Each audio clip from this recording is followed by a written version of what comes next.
बिस्मिल्लाहिर्रहमानिर्रहीम। अस्सलाम वालेकुम। आज बनाएंगे रमज़ान स्पेशल इमली की खट्टी मीठी चटनी, जो हम बनाएंगे बिना चीनी के। और इसको स्टोर कैसे करते हैं वो भी इसी वीडियो में मैं आपसे शेयर करूंगी। तो चलें अपनी इस खट्टी मीठी चटनी की रेसिपी को देख लेते हैं। एक पाव मैंने इमली ली थी और इसे 4 से 5 घंटे ताज़ा पानी में भिगो कर रख दिया था।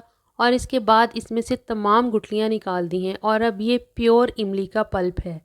और इमली को मैंने 2 कप पानी में ही भिगो कर रखा था। अब इस इमली के पल्प को ग्राइंडर या ब्लेंडर में डालकर इसका फाइन सा पेस्ट बना लेंगे। आप इसको चॉपर में भी डालकर इस इमली के पल्प का जो है वो पेस्ट बना सकती हैं। तो यहाँ पर ब्लेंडर को 2 से 3 मिनट वक्फे वक्फे से चलाएंगे तो ये हमारा फाइन सा इमली का पेस्ट बन के तैयार है।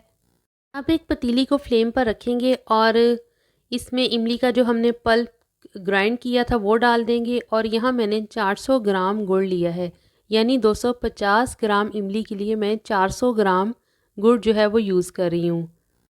और अब इसमें हम कुछ स्पाइसेस ऐड करेंगे, जिसमें 1 टीस्पून हम सुरख मिर्च पाउडर, 2 चुटकी हल्दी, 1 टीस्पून ज़ीरा और 1 टीस्पून इसमें कुटी हुई लाल मिर्च ऐड करेंगे। एक बहुत ही अहम मसाला जिसका मैं आपको एंड में बताऊंगी, जिससे इमली की खट्टी मीठी चटनी बिल्कुल ऐसे ही बन के तैयार होगी जैसे कि हम बाज़ार से लेकर इस्तेमाल करते हैं। और इस इमली की चटनी में हाफ़ टीस्पून नमक भी ऐड करेंगे। इमली की चटनी को तकरीबन हम 45 मिनट तक पकाएंगे। जब इसके ऊपर से झाग ख़त्म हो जाएगी तो हम इसमें बहुत ही अहम मसाला यानी कि 2 चुटकी के करीब अजवाइन ऐड करेंगे। अजवाइन को हम एंड में ही डालेंगे जब हम इमली की चटनी को फ्लेम पर से उतारने लगेंगे। पहले हम नहीं डालेंगे क्योंकि इससे इमली की चटनी में कड़वाहट आ जाएगी।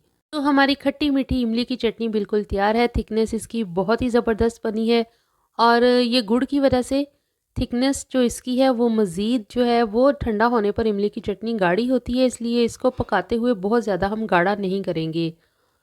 तो जिन लोगों को इमली की खटास सूट नहीं करती, यानी इसकी वजह से उनके गले में सोजिश हो जाती है या कोई और मसला हो जाता है, तो इस तरीके से इमली की चटनी को पकाकर गुड़ में इस्तेमाल करें। बिल्कुल गले की ख़राश या सोजिश वगैरह नहीं होगी। आप इसे रमज़ानुल मुबारक में पकौड़ों, समोसों और कचौरियों के साथ एंजॉय करें। जिन लोगों को हाजमे का मसला होता है तो इस चटनी का इस्तेमाल खाने के बाद करें, यानी 1 से 2 टेबलस्पून ले लें तो हाजमे का मसला भी इंशाल्लाह दूर हो जाएगा। तो आप इसको अगर सेव करना है तो शीशे के जार में इसे सेव कर सकते हैं, वो भी इस तरह ढक्कन बंद करके एयर टाइट करके, और इसे फ्रिज में रखें तो ये 2 से 3 माह तक ख़राब नहीं होगी। तो ज़रूर बनाइएगा इस तरीके से इमली की खट्टी मीठी चटनी और मुझे फ़ीडबैक ज़रूर दीजिएगा कि आपको ये रेसिपी कैसी लगी। वीडियो पसंद आए तो लाइक कीजिए, शेयर कीजिए, चैनल को सब्सक्राइब करना तो बिल्कुल भी मत भूलिएगा। और बहुत सी नई रेसिपीज़ के लिए मेरे चैनल कुकिंग में स्टाइल्स को ज़रूर विज़िट कीजिएगा, आपको वहाँ से कुछ नया ज़रूर मिलेगा। तो मिलते हैं नेक्स्ट वीडियो में नेक्स्ट रेसिपी में। टिल देन अल्लाह हाफ़िज़।